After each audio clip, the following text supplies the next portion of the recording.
does the LAPD have the goods to set their sights on an individual? So let's talk about David and Celeste Rivas. We have spoken with people at the LAPD today, and they are not close to making an arrest. We are told it is, quote, nowhere imminent that an arrest will be made. That doesn't mean there won't be one, but there is a chance there won't be one in the sense that we don't even know if this was a homicide. And we pushed today to find out and could not get an answer on whether the medical examiner has weighed in and whether the toxicology findings are in. It would seem to me that in LA, even though it can take several months for toxicology to come in, that given the nature of this case, we are now talking mid-November, they must have the tox results by now.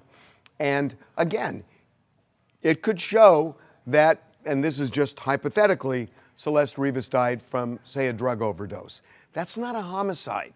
So there obviously is something, if her body indeed was cut up, because that's mutilation of a body and that's a crime, but it's not murder, it's not manslaughter, and that's what everybody is focused on right now. So does the LAPD have the goods to set their sights on an individual? The only way they can do that is once they know what the manner of death was. Again, if the manner of death was not foul play, there may well not be any kind of homicide here.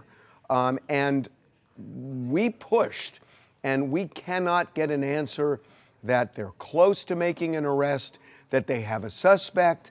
All we're told is it is not imminent. We are 2.5 months in here. They must have the toxicology report by now. And, you know, if they've got video of somebody putting the body in the Tesla on Doheny Drive, that doesn't mean that person is responsible for the death of Celeste Rivas. It just means that they put a body in a car.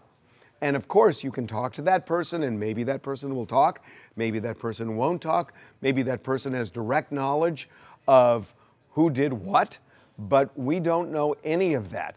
The only reason I'm giving this update now is after having this conversation with LAPD, it does not feel like we're going to find out today or this week or anytime soon that somebody is responsible for her death.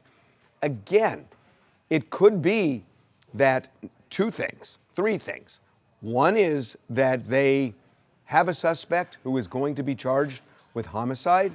Two, that they have determined that it wasn't a homicide at all. Or three, that even if they determine it was a homicide, they may not be able to pinpoint exactly who did it. I will tell you that we have heard some conflicting information on this, but authoritatively today, what we got back was nowhere near solving this crime. That's what we got. It doesn't mean we've been told everything, but clearly we have not been told everything. But again, it's 2.5 months in, and as time ticks away, this case seems more and more complicated.